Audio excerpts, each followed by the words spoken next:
저는 올해 72입니다. 남편은 15해 전에 먼저 세상을 떠났고 지금은 아들과 며느리 그리고 손주 하나와 함께 살고 있습니다. 사람들이 말하길 노년의 삶이란 조용하고 편안해야 한다고 하지만 저에게 그 평안이라는 건 그리 쉽게 오지 않더군요. 아들이 결혼하던 날이 아직도 생생합니다. 그날은 유난히 햇살이 따뜻했지요. 신부 대기실에서 처음 본 며느리는 단정하고 점잖았습니다. 검은 머리칼을 단정히 묶고 눈웃음이 고왔어요. 어머니, 앞으로 잘 부탁드립니다. 그 인사 한마디에 마음이 놓였지요. 남편이 살아있었다면 얼마나 좋아했을까 그런 생각까지 들었습니다. 하지만 함께 사는 삶은 다르더군요. 시간이 흐르면서 그 고운 눈웃음 뒤에 진짜 성격이 조금씩 드러났습니다. 처음 몇 달은 괜찮았습니다. 며느리는 아침마다 일찍 일어나 아들 도시락을 싸고 청소도 부지런히 했습니다. 제가 부엌에서 김치찌개를 끓이고 있으면 어머니, 제가 다 할게요. 쉬세요. 하며 제 손에서 국자를 빼앗곤 했습니다. 그런데 그건 오래가지 않았습니다. 어느 날부턴가 며느리의 아침이 늦어지기 시작했습니다. 식탁 위에 설거지거리가 쌓이기 시작했고 빨래 바구니에는 옷이 밀려 있었습니다. 제가 며느리야, 이건 언제 정리하니? 하고 물으면 조금 이따 할게요.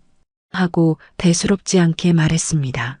그 조금 있다가는 대개 하루, 이틀이 지나야 오더군요.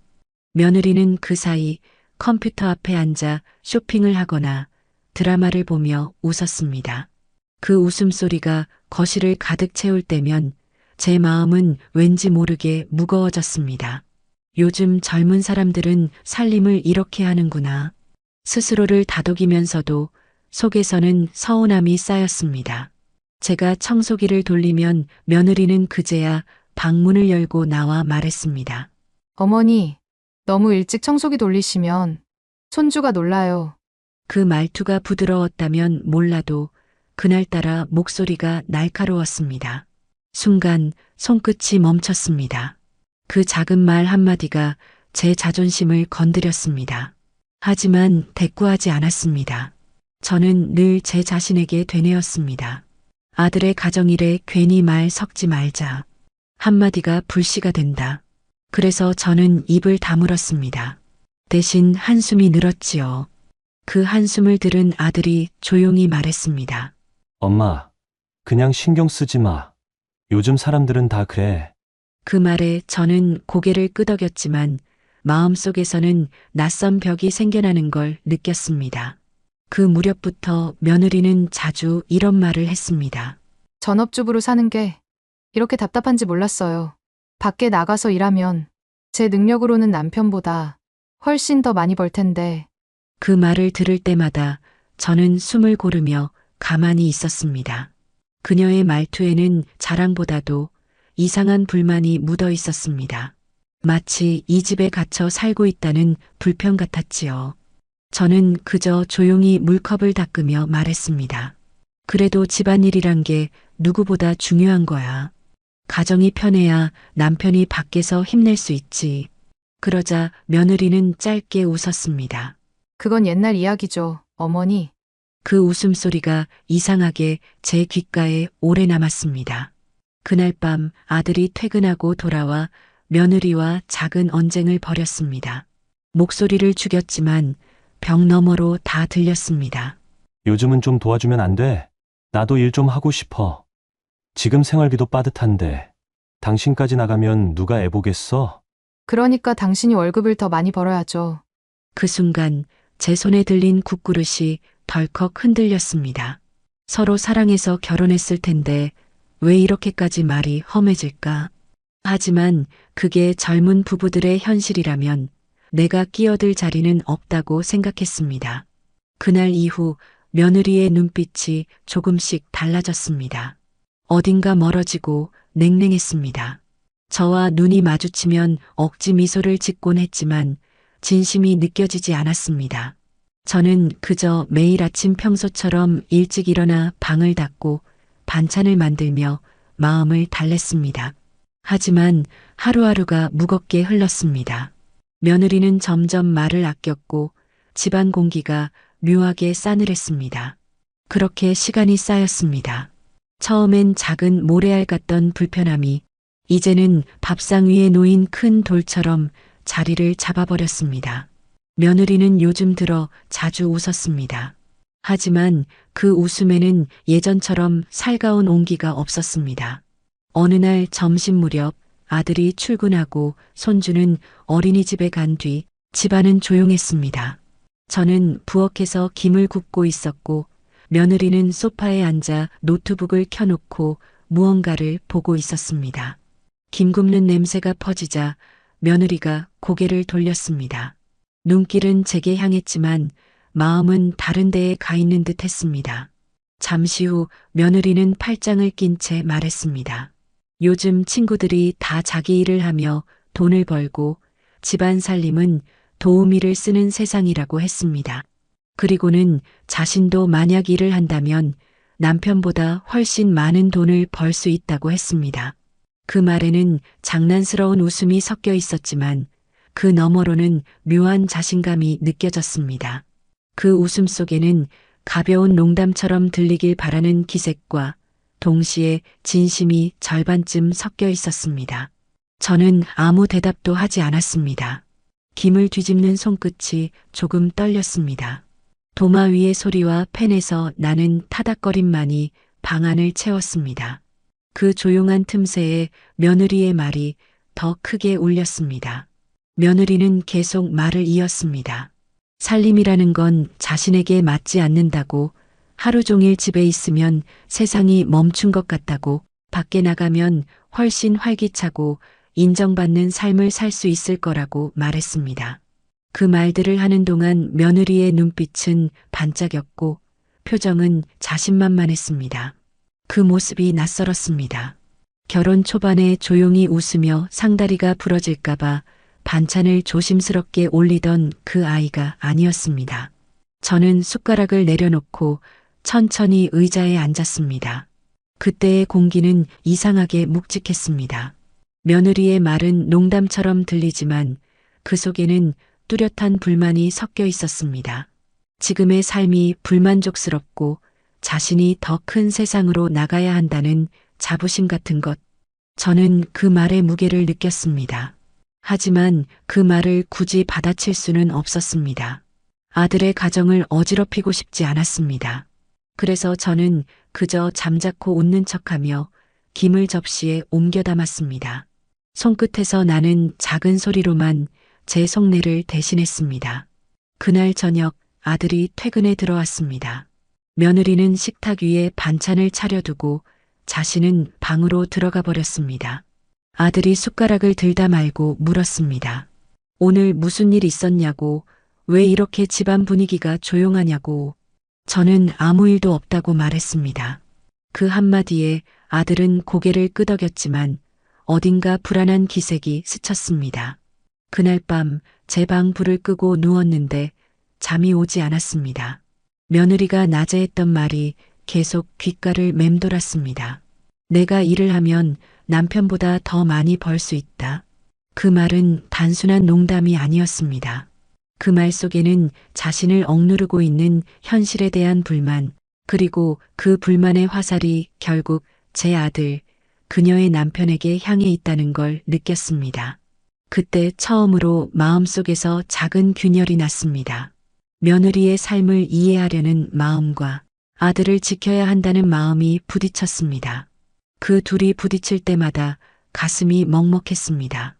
저는 스스로에게 속삭였습니다. 그래, 시대가 바뀌었으니까. 요즘 세대는 다르지. 너무 신경 쓰지 말자. 하지만 그 말이 제 마음을 달래주지는 못했습니다. 그날 이후로 며느리를 보는 눈빛이 조금씩 달라졌습니다. 말하지 않아도 느껴지는 긴장감이 하루가 다르게 늘어갔습니다. 다음 날 아침 며느리는 커피를 내리며 밝게 웃었습니다. 어제의 그 불편한 대화는 없던 일처럼 행동했습니다. 그 웃음이 오히려 더 무겁게 느껴졌습니다. 저는 아무 말 없이 고개를 숙이고 밥상에 앉았습니다. 그날의 공기는 평범했지만 왠지 차가웠습니다. 며느리는 스스로를 전업주부라고 소개했습니다. 친구들이 놀러 오면 늘 그렇게 말했지요. 나도 이제 완전한 전업주부야. 그 말이 나올 때마다 며느리는 자랑스러운 듯 웃었습니다. 하지만 그 웃음은 이상했습니다.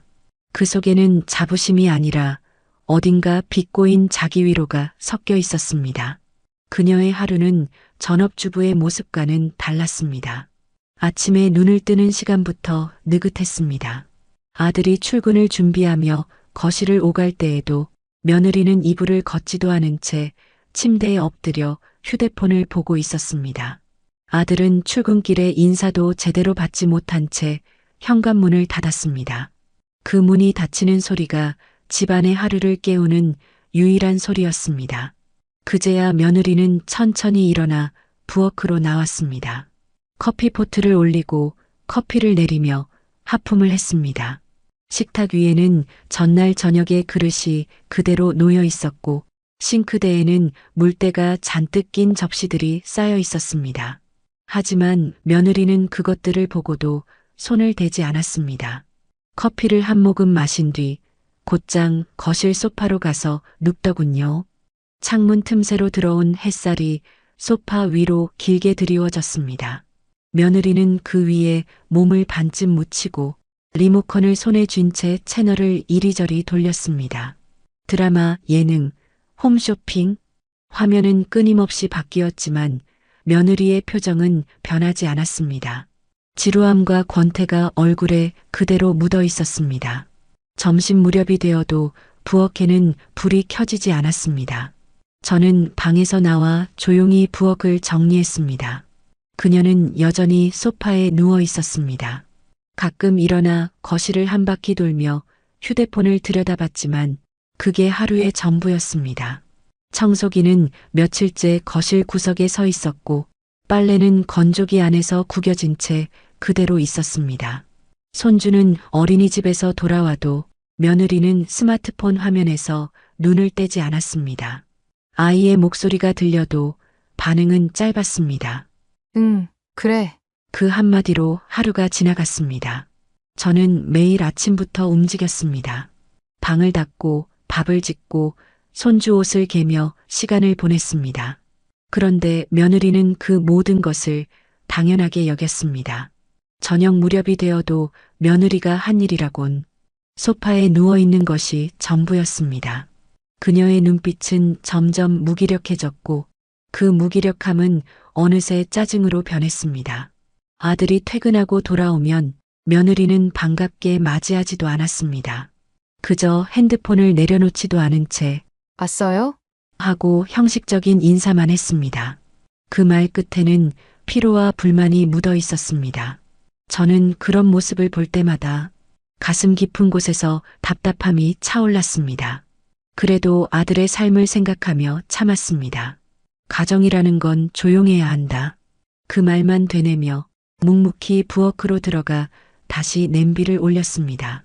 며느리는 자신이 전업주부라고 말했지만 살림은 하지 않았습니다. 그녀의 하루는 소파 위에서 흘러갔고 시간은 그 위를 무심히 지나갔습니다. 살림이라는 단어가 그녀의 입에서는 쉽게 나왔지만 그 삶 속에는 손끝의 움직임이 없었습니다. 소파와 휴대폰, 그것이 그녀의 일상이었고 그게 반복될수록 저는 점점 말을 잃어갔습니다. 며느리가 웃을 때마다 저는 마음이 불편했습니다. 그 웃음이 즐거움이 아니라 현실을 외면하려는 가벼운 웃음처럼 느껴졌기 때문입니다. 그리고 그 웃음이 이 집안의 균형을 서서히 흔들고 있다는 걸 저는 그때 이미 느끼고 있었습니다. 며느리는 스스로를 전업주부라고 말했지만 그 말은 언제나 입으로만 머물렀습니다. 실제로 집을 돌보고 밥을 짓고 방을 닦고 손주의 옷을 챙기고 빨래를 개는 사람은 언제나 저였습니다. 그녀는 이름뿐인 전업주부였고 실제 살림의 손은 늙은 제 몫이었습니다. 아침마다 저는 가장 먼저 일어났습니다.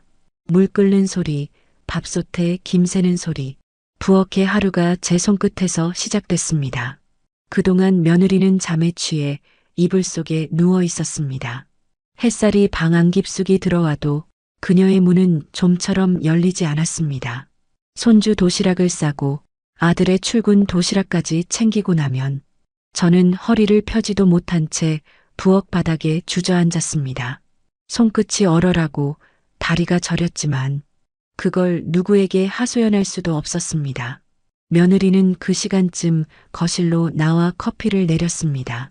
손에 머그잔을 쥔 채 소파에 앉아 느릿하게 TV를 켜고 웃음소리를 냈습니다. 그 웃음은 가볍고 공허했습니다. 부엌에서 불을 끄고 나올 때마다 저는 거실 한켠에 며느리를 봤습니다. 그녀는 TV 속 사람들의 삶에 몰두하며 자신의 하루를 흘려보냈습니다. 청소기를 돌릴 때면 며느리가 귀찮다는 듯 고개를 돌렸고 빨래를 넣을 때면 커튼 사이로 그녀의 무심한 시선이 느껴졌습니다. 그때마다 저는 허리를 굽힌 채 스스로에게 물었습니다. 내가 왜 이 나이에 아직도 이러고 있을까? 저는 평생을 일하며 살았습니다. 남편과 함께 작은 가게를 운영했고 하루 세 끼를 제 손으로 차렸습니다. 그때는 힘들어도 견딜 수 있었습니다. 가족을 위해, 아들을 위해 한다는 생각이 있었으니까요. 그런데 이제는 달랐습니다. 이제는 그 모든 수고가 며느리의 나태함을 채워주는 일이 되어버렸습니다. 며느리가 방에 들어가면 소파에는 그녀의 담요와 잡지가 어질러져 있었습니다. 그걸 주워개는 것도 결국 제 몫이었습니다. 부엌 싱크대에는 물컵 하나, 그릇 하나가 늘 남아 있었고 그걸 보며 저는 매번 한숨을 내쉬었습니다. 아무리 정리를 해도 그녀의 손끝에서는 질서가 만들어지지 않았습니다. 밤이 되면 저는 작은 방에 앉아 생각했습니다. 아들 결혼식 날 처음 만난 그 며느리의 고운 인사. 그때의 미소가 지금은 왜 이렇게 낯설게 느껴질까? 그때 그 인사를 진심으로 믿었던 제 자신이 가끔은 우스워 보였습니다. 이 나이에 이렇게까지 마음을 다쳐야 하나 싶었습니다. 그녀가 들어온 이후 집안은 편치 않았고 저는 매일 마음속에서 같은 생각을 반복했습니다. 이런 며느리를 내 집에 들인 것도 결국 내 팔자구나. 그 생각이 들 때마다 눈시울이 저릿했습니다. 팔자가 원망스러웠습니다. 내가 조금 더 눈을 떴다면, 아들이 다른 인연을 만났다면 지금의 나도 아들도 이렇게 지쳐있지 않았을 텐데. 그렇지만 이미 모든 건 지나간 일이고 그녀는 내 집안에, 내 일상 한가운데 있었습니다. 저는 그날 밤도 조용히 부엌불을 끄고 거실에 놓인 소파를 바라봤습니다. 며느리가 낮에 누워있던 자리에 베개 자국이 선명했습니다. 그 자국을 보며 알 수 없는 허무가 밀려왔습니다. 그녀는 쉬고 나는 일하는 하루.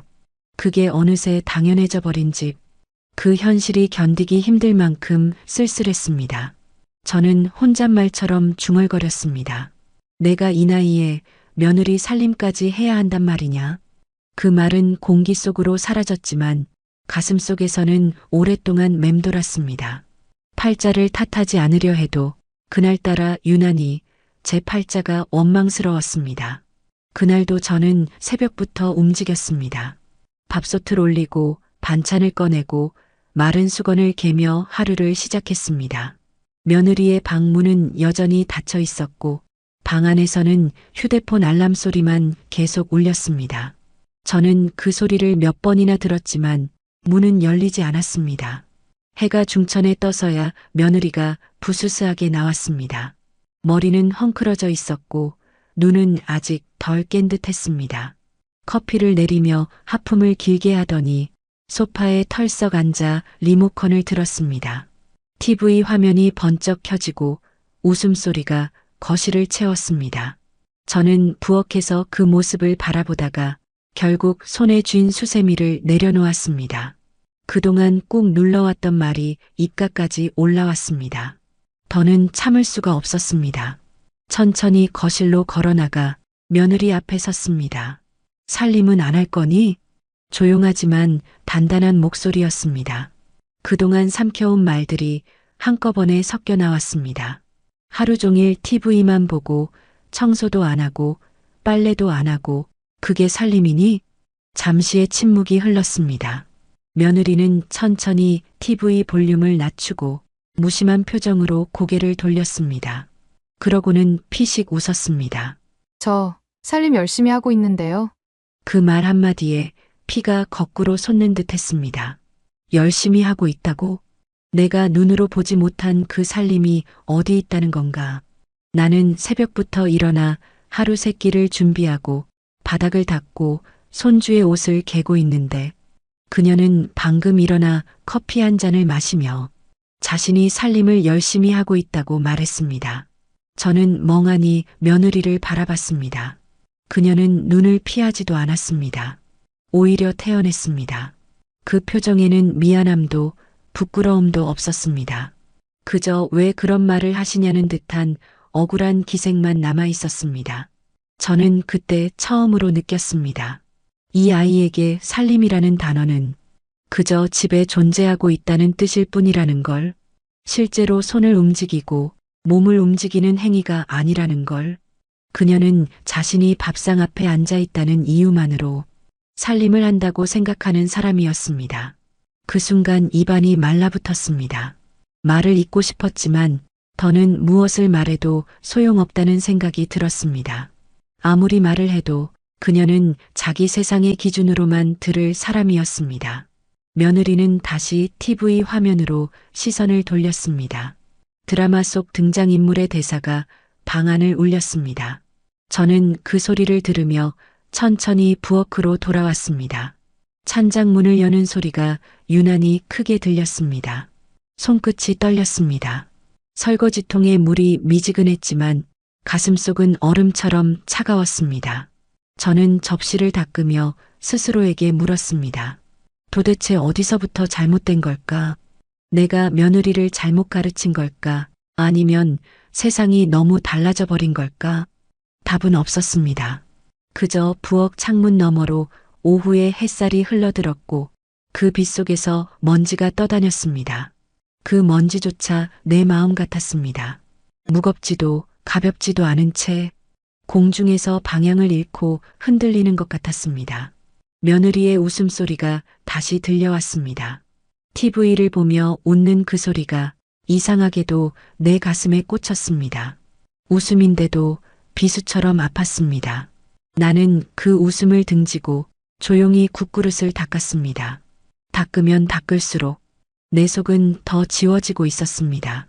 그러던 어느 날 평소처럼 조용한 오후였습니다. 아들은 아직 퇴근 전이었고 손주는 어린이집에서 돌아오지 않은 시간. 집안에는 부엌에서 끓는 국물 냄새와 시계 초침 소리만 들렸습니다. 저는 식탁 위에 반찬을 가지런히 놓으며 시간을 보내고 있었습니다. 그때 며느리가 거실로 나왔습니다. 머리를 대충 묶고 커피 잔을 들고 있었습니다. 평소처럼 소파에 앉아 리모컨을 잡을 줄 알았는데 그날은 이상하게 제 곁으로 다가왔습니다. 식탁 맞은편 의자에 앉더니 잠시 뜸을 들이다가 조용히 말을 꺼냈습니다. 모아둔 돈이나 비상금이 없냐는 질문이었습니다. 갑작스러운 말에 손이 멈췄습니다. 국자 끝에서 국물이 떨어져 그릇 가장자리를 적셨습니다. 저는 눈을 들어 며느리를 바라봤습니다. 표정은 담담했지만 눈빛에는 묘한 긴장감이 섞여 있었습니다. 그 말을 들은 순간 마음 한구석이 철렁했습니다. 그런 질문을 왜 하는 걸까? 잠시 숨을 고르고 이유를 물었습니다. 며느리는 조금도 망설이지 않았습니다. 요즘 자신이 아는 지인이 있는데 그 사람이 좋은 주식을 소개해줬다고 했습니다. 지금이 기회라며 지금 투자하면 큰 수익을 얻을 수 있다고 했습니다. 그 말이 끝나기도 전에 제 머릿속에는 여러 생각이 스쳤습니다. 이 아이가 지금 무슨 마음으로 이런 말을 하는 걸까? 생활비가 모자라서일까? 아니면 단순한 호기심일까? 하지만 며느리의 표정을 보는 순간 그건 단순한 호기심이 아니라는 걸 알 수 있었습니다. 그녀의 눈빛에는 욕심이 번쩍였습니다. 저는 그저 웃으며 고개를 저었습니다. 늙은 사람에게 그런 여유가 어디 있느냐고 나는 그런 데에 돈을 넣을 생각이 없다고 말했습니다. 그 말 속에는 단호함보다 피곤함이 묻어 있었습니다. 며느리는 짧게 웃더니 괜히 물어본 거라며 고개를 숙였습니다. 하지만 그 웃음 뒤로 미묘한 표정이 스쳤습니다. 그날 이후로 며느리는 자주 제 눈치를 봤습니다. 제가 식탁에서 지갑을 꺼내거나 통장을 들고 방으로 들어갈 때면 시선이 따라붙었습니다. 말은 하지 않았지만 그녀의 눈길은 명확했습니다. 무언가를 알고 싶어 하는 눈빛, 확인하고 싶은 마음이 느껴졌습니다. 저는 그날 밤 혼자 방 안에 앉아 며느리의 질문을 곱씹었습니다. 모아둔 돈이 있냐고 물은 그 말, 그 속에는 단순한 호기심 이상의 것이 숨어 있었습니다. 지금이 기회라던 며느리의 말이 귀에 오래 남았습니다. 그녀는 단순히 돈을 묻는 게 아니라 제 안에 무엇을 시험하는 듯 했습니다. 내가 어떤 대답을 하는지 그 반응을 보고 싶은 눈빛이었습니다. 그날 이후로 제 마음은 이상하게 불안했습니다. 별일 아닐 거라 스스로를 달래면서도 그 불안은 하루가 다르게 커져갔습니다. 며느리가 TV를 보는 시간, 그 시선이 종종 제 쪽으로 향했습니다. 그 시선 속에는 아직 풀리지 않은 의문이 있었고 저는 그 눈길을 피하려 애썼습니다. 하지만 마음은 이미 무거워져 있었습니다. 그날 며느리가 건넨 말 한마디가 이 집안의 공기를 조금씩 바꿔놓기 시작했습니다. 며느리가 모아둔 돈이나 비상금이 있느냐고 물었을 때 그 한마디가 이상하게 마음속 깊은 곳을 건드렸습니다. 표정은 담담하게 유지했지만 속으로는 순간 뜨끔했습니다. 사실 저는 몇 해 전부터 노후연금을 차곡차곡 모으고 있었습니다. 큰 돈은 아니었지만 매달 빠짐없이 들어오는 그 돈을 조금씩 아껴서 남겨두었습니다. 손주 학용품을 사거나 병원비가 필요할 때는 그 돈에서 꺼냈었지만 대부분은 다시 채워 넣으며 살았습니다. 그 통장은 제게 마음의 버팀목 같은 존재였습니다. 혹시라도 아프거나 아들에게 손 벌릴 일 없이 조용히 늙어가고 싶다는 바람이 담긴 통장이었지요. 그래서 며느리의 질문이 더 날카롭게 와닿았습니다. 그 아이가 내 속을 들여다본 것도 아닌데 왜 그 순간 그렇게 가슴이 철렁했는지 모르겠습니다. 마치 내 비밀을 들킨 것 같았습니다. 그동안 아무에게도 말한 적 없던 제 노후자금, 그건 제 마지막 자존심이었습니다.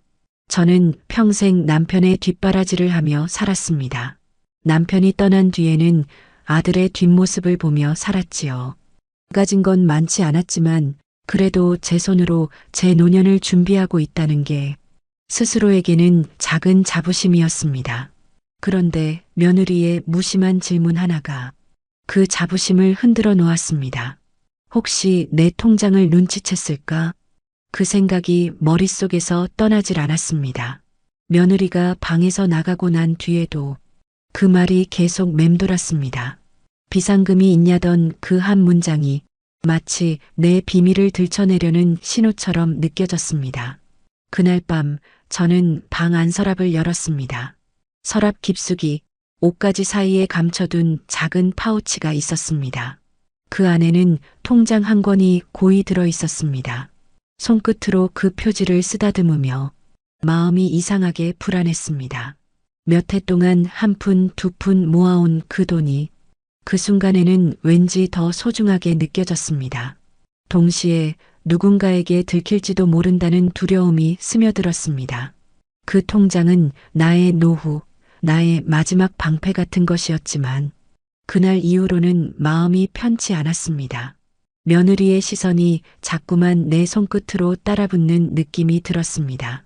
지갑을 꺼낼 때, 우체국 고지서를 확인할 때 그녀의 눈빛이 살짝 머무르는 걸 느꼈습니다. 아무렇지 않게 웃고 있는 얼굴이었지만 그 속에는 분명 계산이 깃들어 있었습니다. 그날 이후 저는 통장을 다른 곳에 옮겨두었습니다. 화장대 및 깊숙한 서랍, 그 누구도 손 뗄 일 없는 곳이었습니다. 그래도 안심이 되지 않았습니다.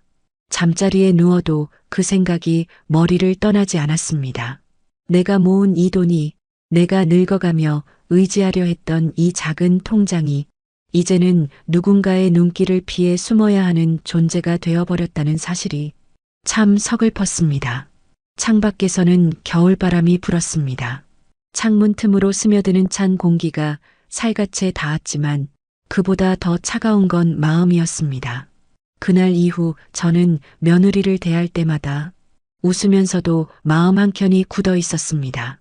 내가 숨겨온 게 들킬까 두려워서 내 손끝의 흔적을 따라 그녀가 올까봐 불안해서 말 한마디조차 조심하게 되었습니다.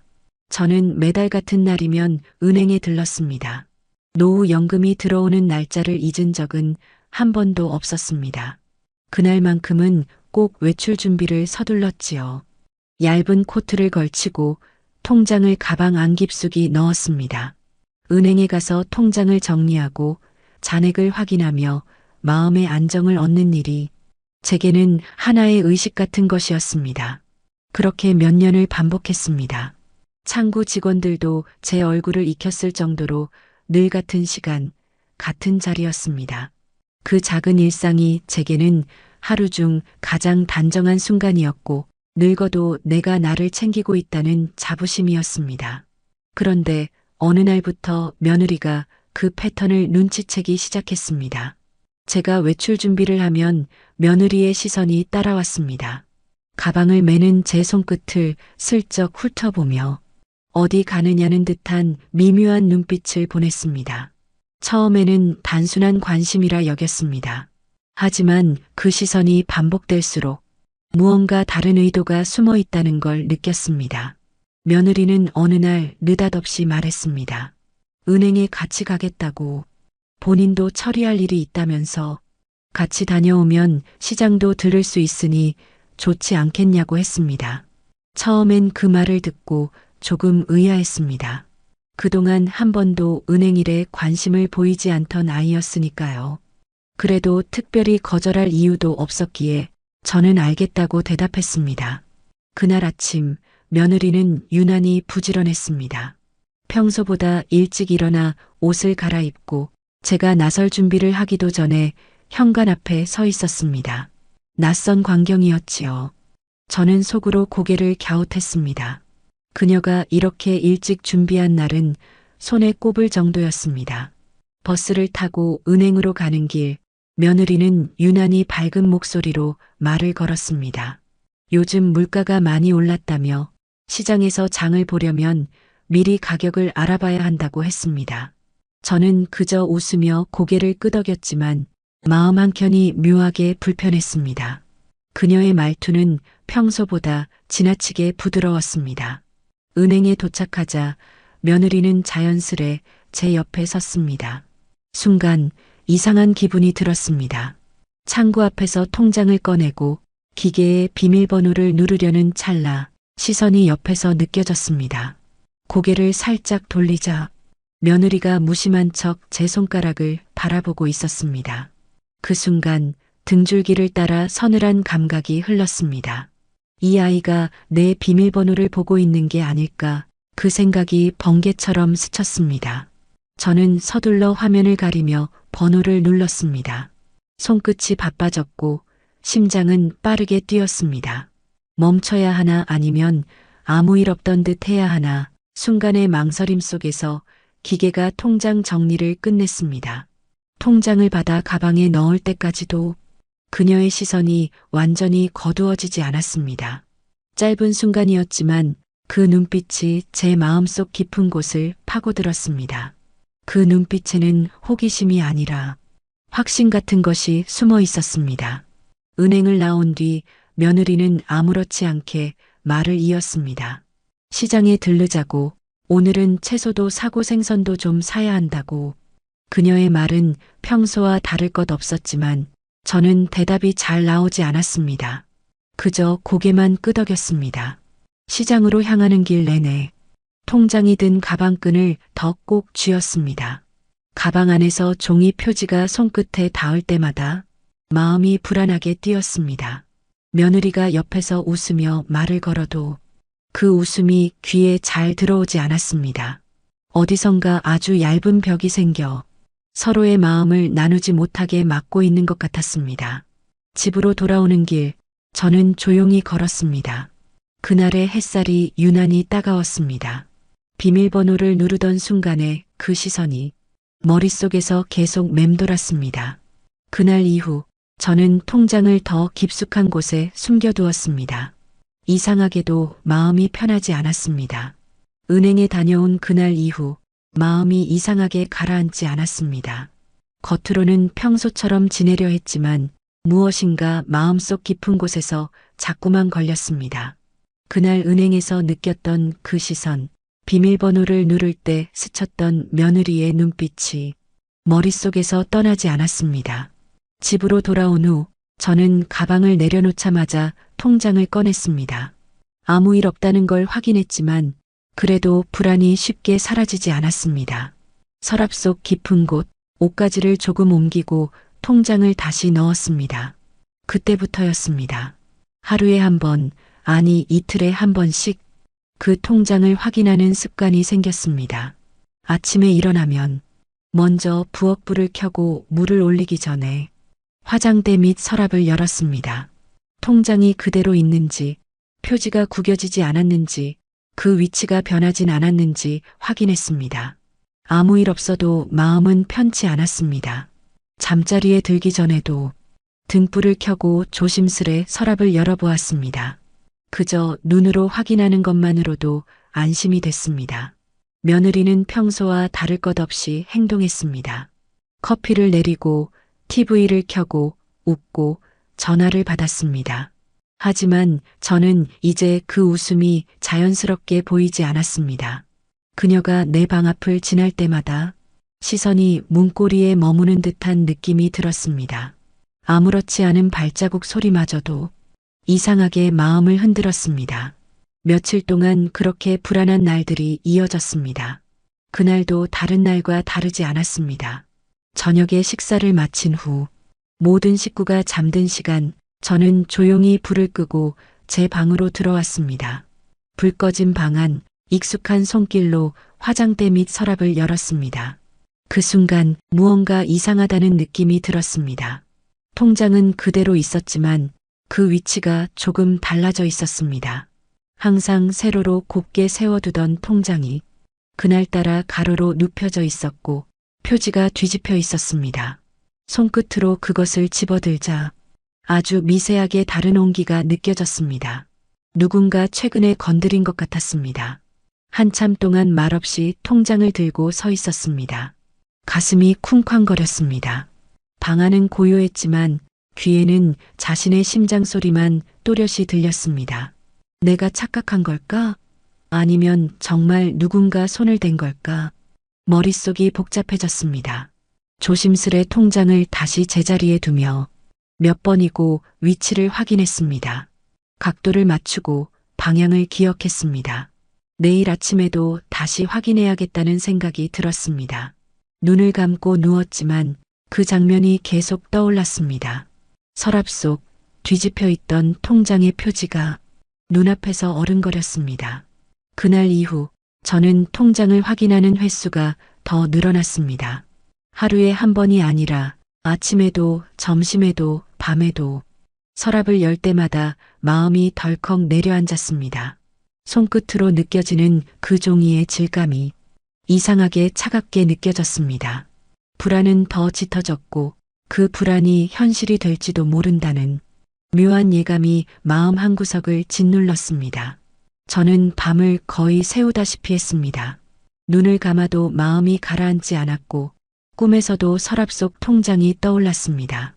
새벽 공기가 희미하게 창문 틈으로 들어올 때쯤 저는 더는 견딜 수가 없었습니다. 불이 꺼진 방 안 조심스레 일어나 불빛을 켰습니다. 화장대 및 서랍을 열었습니다. 통장은 여전히 그 자리에 있었습니다. 하지만 그 모습을 보는 순간에도 확신이 들지 않았습니다. 이게 정말 내가 어제 둔 그대로일까? 그 생각이 머릿속을 떠나지 않았습니다. 통장을 손에 쥔 순간 손끝이 차갑게 굳었습니다. 그날따라 유난히 불길한 예감이 들었습니다. 아침 햇살이 창가로 스며들 즈음 저는 얇은 외투를 걸쳤습니다.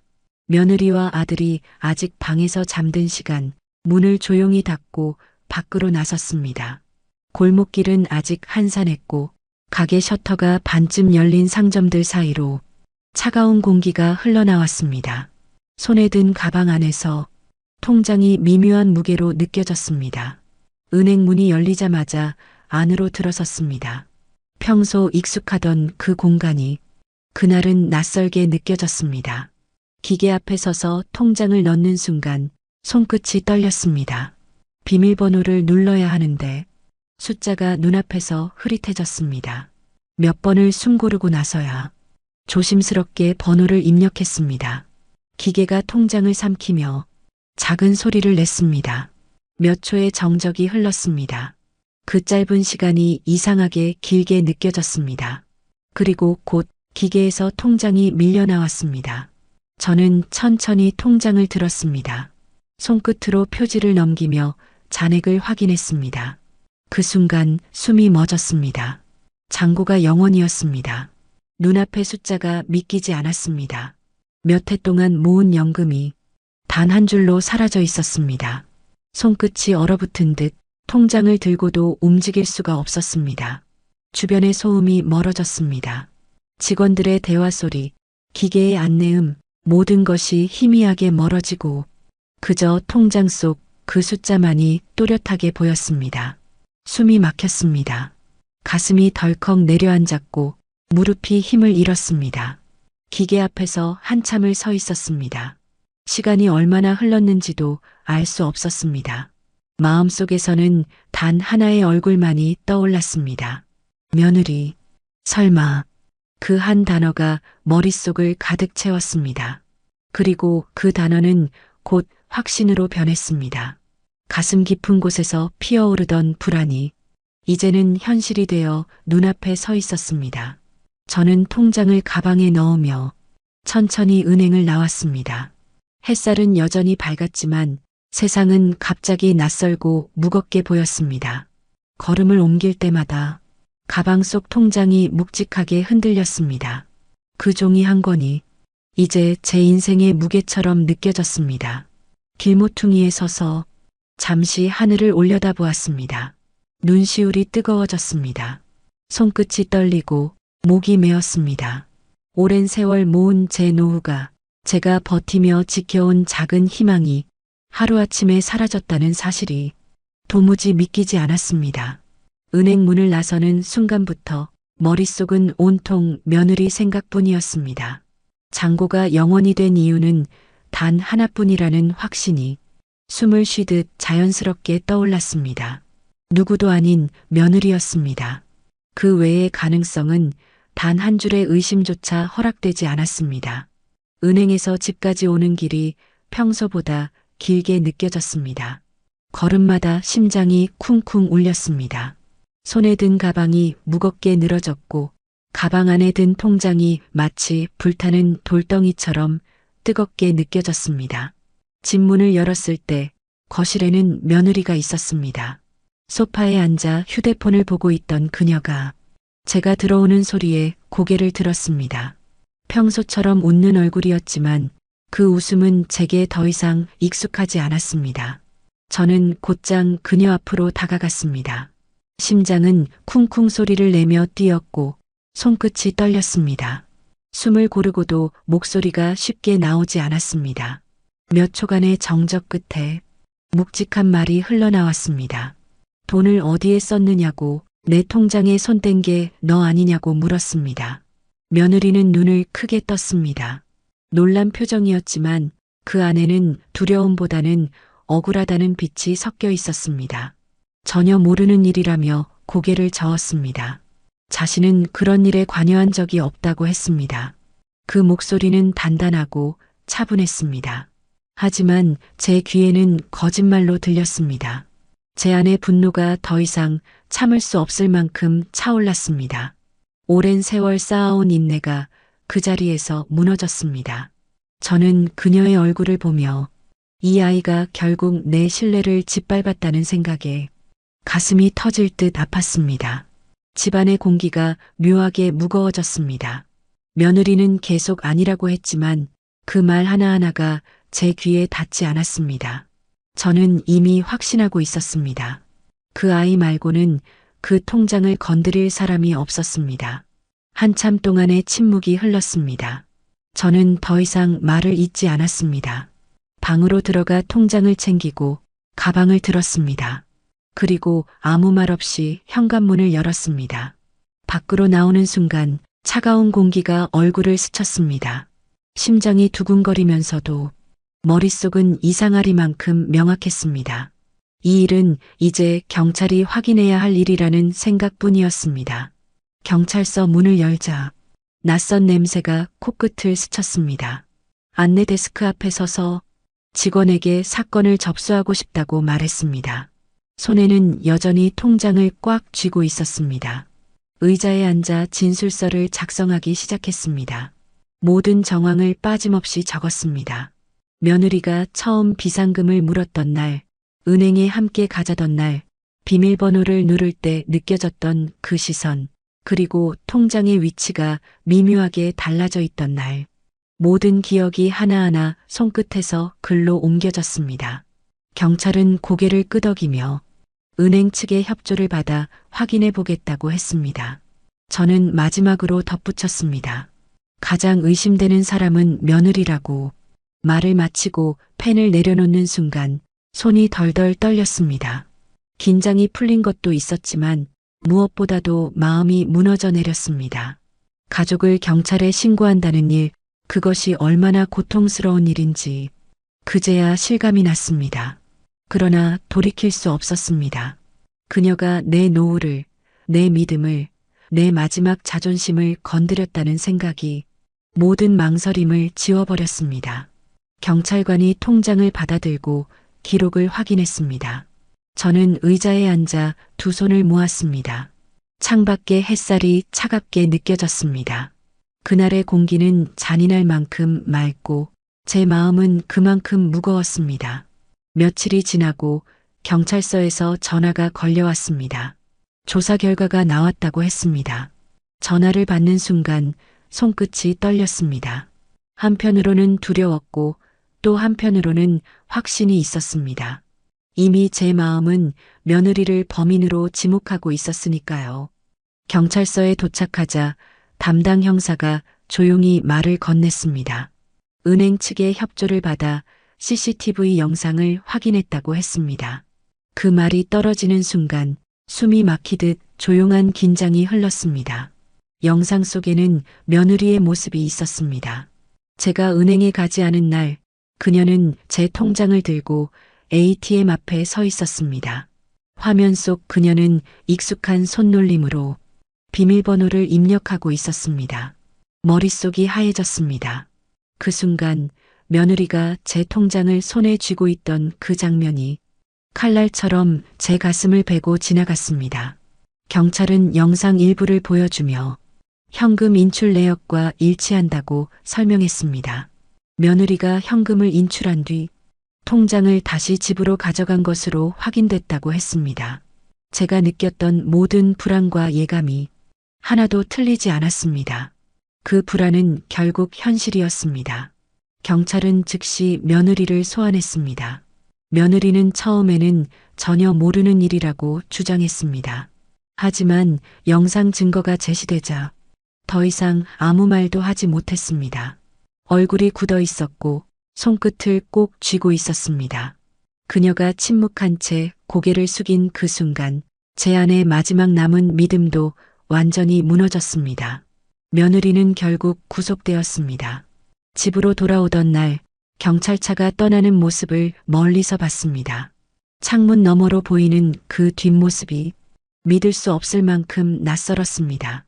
그녀는 제 집에 식탁에 앉던 사람이었고 같은 밥을 먹던 가족이었습니다. 그런 사람이 이제 구치소로 향하고 있었습니다. 집안은 조용했습니다. 아들은 말이 없었고 손주는 아무것도 모른 채 장난감을 가지고 놀았습니다. 저는 소파에 앉아 통장을 손에 쥐었습니다. 은행에서 받은 거래 내역이 마치 제 인생의 상처처럼 보였습니다. 그 종이 한 장 한 장이 내가 견뎌온 세월의 기록이자 누군가에게 훔쳐질 만큼 하찮은 존재가 되어버린 것 같았습니다. 며느리가 구치소에 수감된 뒤 저는 변호사를 선임했습니다. 사건을 단순히 끝내고 싶지 않았습니다. 법의 판단을 받고 싶었습니다. 그 아이가 저지른 일이 단순한 실수가 아니라 명백한 죄라는 것을 증명하고 싶었습니다. 변호사는 사건 내용을 차분히 들었습니다. CCTV 증거, 인출 내역, 그리고 며느리의 진술까지 정리했습니다. 모든 것이 분명했습니다. 도망칠 틈도 변명할 여지도 없었습니다. 며느리의 재판이 열리는 날 법정안은 조용했습니다. 판사가 입장하자 공기가 단단해졌습니다. 며느리는 피고인석에 앉아 있었습니다. 고개를 숙인 채 아무 말도 하지 않았습니다. 그녀의 얼굴은 이전과 달랐습니다. 어디서도 그 밝던 웃음을 찾을 수 없었습니다. 검사는 명확하게 말했습니다. 피고인은 피해자의 통장을 무단으로 사용했고 비밀번호를 부정하게 알아내 현금을 인출한 사실이 명백하다고.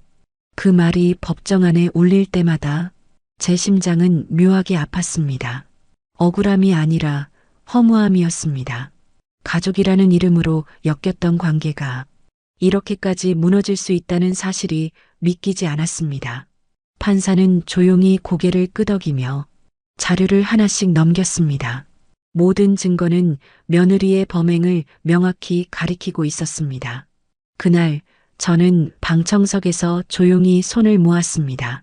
눈앞이 흐릿해졌습니다. 가슴속에서는 분노와 슬픔이 동시에 밀려왔습니다. 그녀를 용서할 수 없었지만 그녀를 이렇게까지 내몰게 만든 세월도 원망스러웠습니다. 재판정은 고요했습니다. 한겨울의 공기처럼 팽팽하게 얼어붙은 분위기 속에서 판사의 목소리만이 또렷하게 들렸습니다. 서류를 넘기던 판사는 고개를 들고 며느리에게 물었습니다. 어머니의 노후연금을 어디에 사용했는지, 그 돈이 지금 어디에 있는지를 설명하라고 했습니다. 법정안의 공기가 한순간에 무거워졌습니다. 며느리는 고개를 숙인 채 한참을 말하지 않았습니다. 주변에서는 종이 넘기는 소리조차 멈췄습니다. 저는 의자 끝을 움켜쥐며 그녀의 입을 바라봤습니다. 그녀가 무슨 말을 할지, 그 말이 어떤 상처로 돌아올지 숨을 쉬는 것조차 어려웠습니다. 한참의 정적 끝에 며느리가 조용히 입을 열었습니다. 그 목소리는 낮고 떨렸습니다. 어머니의 노후연금을 모두 현금으로 인출했다고 했습니다. 그 돈을 다른 데 쓰지 않고 자신의 방 안장롱 속에 숨겨두었다고 했습니다. 순간 법정안의 공기가 흔들렸습니다. 모두가 멈춰선 듯했고 저는 숨이 막혔습니다. 머릿속이 하얘졌습니다. 그 말이 믿기지 않았습니다. 그 많은 돈을 훔쳐서 쓰지도 않고 숨겨두었다니, 그건 단순한 도둑질이 아니라 악의와 계산이 섞인 행동이었습니다. 며느리의 시선은 바닥에 고정돼 있었습니다. 변명도 후회도 느껴지지 않는 표정이었습니다. 그녀의 얼굴에는 그저 체념이 깃들어 있었습니다. 판사는 조용히 그녀를 바라보다가 천천히 고개를 끄덕였습니다. 그리고 단호한 목소리로 말을 이었습니다. 판결문을 읽는 동안 법정안은 숨조차 죽은 듯 조용했습니다. 판사의 말이 끝날 때마다 펜 끝이 종이를 긁는 소리만이 이어졌습니다. 판사는 피고인에게 실형을 선고했습니다. 법정 구속, 형의 집행, 그 말들이 공기 중에 떨어지는 순간 저는 몸이 굳은 채 움직일 수 없었습니다. 며느리는 아무 말 없이 고개를 숙였습니다. 두 손이 수갑으로 연결될 때 그녀의 손끝이 미세하게 떨렸습니다. 그 소리가 제 가슴 깊숙이 울렸습니다. 오랜 세월 함께한 가족이 이제는 죄인으로 법정에서 끌려나가는 모습을 직접 보고 있다는 사실이 믿기지 않았습니다. 법정 문이 열리고 경찰관이 며느리를 데리고 나갔습니다. 그녀는 뒤돌아보지 않았습니다. 고개를 숙인 채 천천히 걸음을 옮겼습니다. 그 뒷모습이 문 밖으로 사라지는 순간 저는 조용히 눈을 감았습니다. 법정 안은 여전히 차가웠습니다. 사람들이 하나둘 자리를 떠났지만 저는 그 자리에서 한동안 일어나지 못했습니다. 손끝에 남은 감각이 이상하게 무거웠습니다. 이 모든 일이 실제로 일어났다는 게 아직도 믿기지 않았습니다. 밖으로 나왔을 때 하늘은 잿빛이었습니다. 바람이 얼굴을 스쳤고 그 차가운 바람이 눈가를 적셨습니다. 집으로 돌아오는 길, 손에 쥔 통장이 이상하게 무겁게 느껴졌습니다. 몇 년간의 불안과 의심, 그리고 결국 모든 진실이 밝혀진 뒤에도 마음은 조금도 편해지지 않았습니다. 집에 도착하자 거실이 낯설게 느껴졌습니다. 며느리가 앉아있던 소파, 그 위에 쿠션 하나, 그녀가 웃던 자리까지 모두 텅 비어 있었습니다. 모든 것이 제자리였지만 그 안에 있던 온기가 사라진 것 같았습니다. 손에 쥔 통장을 조심스레 내려놓았습니다. 다시 돌아온 그 종이 한 권이 기쁨보다는 씁쓸함으로 다가왔습니다. 그 안에 찍힌 숫자보다 그 돈을 되찾기 위해 잃어버린 마음이 훨씬 더 크고 무거웠습니다. 며느리가 감옥에 간 이후 집안은 갑자기 소리를 잃은 듯 했습니다. TV는 켜져 있어도 아무 소리도 들리지 않았고 식탁 위의 밥그릇은 항상 그대로 식어 있었습니다. 하루 종일 집안에 바람소리만 맴돌았습니다. 누군가의 발자국, 누군가의 웃음소리, 그 모든 것이 사라진 자리엔 이상한 정적만이 자리했습니다. 저는 아침마다 습관처럼 부엌불을 켰지만 더 이상 누군가를 위해 밥을 짓는 기분이 아니었습니다. 밥솥에 김이 올라오는 동안에도 머릿속은 멍했고 어제와 오늘의 구분이 사라진 듯 했습니다. 며느리가 있던 자리, 소파 위에 쿠션 하나가 여전히 그대로였습니다. 그녀가 마지막으로 앉았던 흔적이 남아있는 것 같아 그걸 치우지도 정리하지도 못했습니다. 가끔 햇살이 그 위로 비칠 때면 마치 누군가가 다시 앉아있는 듯 착각이 들었습니다. 며칠이 지나도록 아들은 말이 없었습니다. 회사에 다녀오면 방으로 곧장 들어갔고 식탁에서도 거의 입을 열지 않았습니다. 표정은 굳어 있었고 눈빛은 늘 어딘가 멀리 머물러 있었습니다. 저는 그저 묵묵히 밥을 푸고 조용히 자리를 지켰습니다. 그날 저녁이었습니다. 식탁 위에는 국 한 그릇과 김치 한 접시가 놓여 있었습니다. 아들은 천천히 숟가락을 내려놓고 한참을 말없이 있었습니다. 방 안의 공기가 멈춘 것처럼 느껴졌습니다. 그리고 아주 낮은 목소리로 말했습니다. 이혼했다고. 그 한마디가 방 안을 가르듯 떨어졌습니다. 저는 잠시 말을 잃었습니다. 손에 들고 있던 젓가락이 미세하게 떨렸습니다. 그 말이 현실임을 알아차리는데 시간이 걸렸습니다. 그동안 이어져 온 관계가 정말로 끝나버렸다는 사실이 한순간에 가슴 깊이 스며들었습니다. 아들의 얼굴에는 후회도 분노도 없었습니다. 그저 지쳐버린 사람의 얼굴이었습니다. 그가 그 말을 꺼내는데 얼마나 많은 시간을 버텼을지 굳이 묻지 않아도 알 수 있었습니다. 저는 아무 말도 하지 않았습니다. 그저 조용히 고개를 끄덕였습니다. 식탁 위 김이 다 사라지고 식은 국에서 냄새조차 느껴지지 않을 때까지 둘 다 아무 말이 없었습니다. 밤이 되자 아들은 방으로 들어가 문을 닫았습니다. 그 문이 닫히는 소리가 이 집안의 마지막 문처럼 들렸습니다. 저는 거실 한가운데 앉아 있었습니다. 불은 꺼져 있었고 창문 사이로 들어온 달빛이 바닥을 비추고 있었습니다. 그 빛 위에 놓인 통장이 마치 낯선 물건처럼 보였습니다. 그날 밤 저는 처음으로 아무 감정 없이 눈물을 흘렸습니다. 분노도 아니고 슬픔도 아니었습니다. 그저 오래 버텨온 무게가 무너져 내린 듯 조용히 눈물이 흘러내렸습니다. 모든 게 끝났다는 사실을, 이 집안이 다시는 예전으로 돌아갈 수 없다는 걸 이제는 받아들여야 했습니다. 며느리가 떠난 지 시간이 제법 흘렀습니다.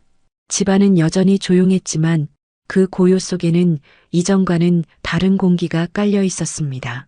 한때 숨죽여 걷던 복도 끝까지 이제는 바람이 부드럽게 스며들었습니다. 시간이 조금씩 흘러가고 있음을 그제야 실감할 수 있었습니다. 그날 저녁 아들은 평소보다 일찍 귀가했습니다. 거실 불을 켜고 들어오는 그의 걸음이 조심스러웠습니다.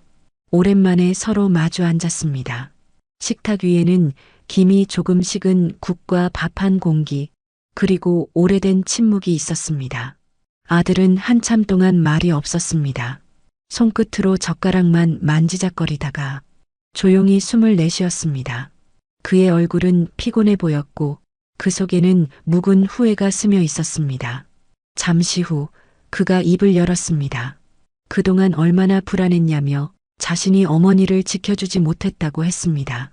목소리가 떨렸습니다. 그저 담담하게 들리던 말들이 어느 순간 울음처럼 변해갔습니다. 저는 그저 고개를 숙였습니다. 대답을 해야 할지 그저 들어야 할지 알 수 없었습니다. 하지만 그 아이의 말 한마디 한마디가 가슴속에 조용히 박혀 들어왔습니다. 그는 계속 말을 이었습니다. 자신이 잘못된 여자를 만났다고 했습니다. 사랑이라 믿었던 사람이 결국 가족의 믿음을 깨뜨렸다는 걸 너무 늦게 깨달았다고 했습니다. 그로 인해 어머니에게 얼마나 많은 상처를 줬는지 그제야 깨닫게 되었다며 고개를 숙였습니다. 저는 천천히 숨을 들이켰습니다. 그 말 속에 담긴 진심이 느껴졌습니다. 그 아이가 얼마나 괴로워했는지, 얼마나 스스로를 탓하고 있었는지 그 눈빛만 보아도 알 수 있었습니다. 그 순간 그동안 눌러두었던 마음 한켠이 조금 풀렸습니다. 분노와 원망, 상처와 불안이 한꺼번에 섞여 흐려졌습니다. 말없이 아들의 어깨를 바라보았습니다. 그가 더는 말을 잇지 못하고 고개를 숙였을 때 그 뒷모습이 어릴 적처럼 작아 보였습니다. 방 안은 조용했지만 그 침묵 속에 서로의 마음이 조금은 닿았습니다. 아들의 눈가에 번진 빛이 오랜 죄책감의 끝처럼 보였습니다. 그날 밤 식탁 위에는 아무 말도 오가지 않았지만 그 침묵이 오히려 위로가 되었습니다. 저는 느릿하게 손을 들어 아들의 밥그릇을 앞으로 밀어주었습니다. 그의 눈빛이 잠시 저를 향했습니다. 짧은 순간이었지만 그 안에 오래된 미안함과 다정함이 함께 담겨 있었습니다. 그날 이후 아들은 이전보다 조용히 제 곁을 지켰습니다. 퇴근 후엔 먼저 부엌불을 켜고 식탁을 정리했습니다. 그런 사소한 움직임 하나하나가 이 집의 공기를 조금씩 바꿔놓았습니다. 허물어진 실내 위에도 조심스럽게 새 숨결이 피어나는 듯 했습니다. 며느리가 감옥에 간 뒤 몇 달이 흘렀습니다. 계절이 바뀌어 창밖의 나무는 연두빛으로 물들고 따뜻한 바람이 다시 집 안으로 스며들기 시작했습니다. 그동안 멈춰있던 시간들이 조심스럽게 다시 흘러가는 듯 했습니다. 그날 아침 아들이 출근한 뒤 홀로 남은 거실은 고요했습니다. 햇살이 커튼 사이로 흘러들어 바닥 위에 부드러운 무늬를 그렸습니다. 저는 오랜만에 화장대 앞으로 걸음을 옮겼습니다. 손끝이 서랍 손잡이를 스쳤습니다. 그 안에는 한동안 꺼내지 못했던 통장이 있었습니다. 조심스레 꺼내 들었습니다. 종이의 감촉이 낯설 정도로 오랜 시간이 지나 있었습니다. 그날 이후 그 통장은 제게 단순한 돈이 아니라 불안과 상처의 상징이 되어버렸습니다. 하지만 이제는 다시 마주해야겠다는 생각이 들었습니다. 은행에 도착하자 창구 앞에 앉아있는 제 모습이 예전과는 달랐습니다. 그때의 불안함 대신 차분함이 자리를 잡고 있었습니다. 직원에게 통장을 내밀고 잔액을 확인해 달라고 조용히 말했습니다. 잠시 후 통장이 제 손으로 돌아왔습니다. 손끝으로 페이지를 넘겼습니다. 그곳에는 잃어버렸다고 믿었던 노후연금이 다시 찍혀 있었습니다. 그 숫자들이 또렷이 눈에 들어왔습니다. 그 순간 가슴이 묘하게 저려왔습니다. 눈물이 맺혔지만 그건 슬픔이 아니라 묘한 안도였습니다. 그동안의 고통이 한 줄의 숫자에 담겨 조용히 위로받는 듯 했습니다.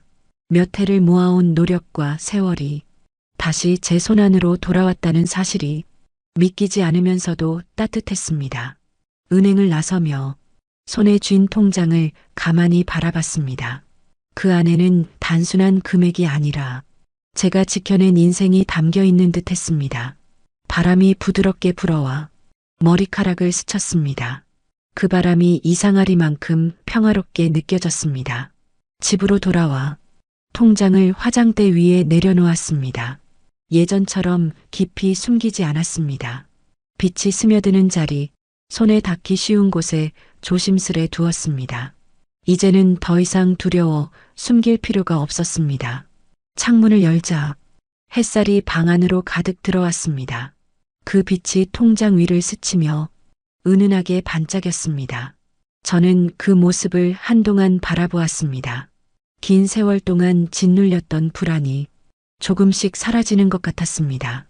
그날 밤 잠들기 전 다시 통장을 펼쳤습니다.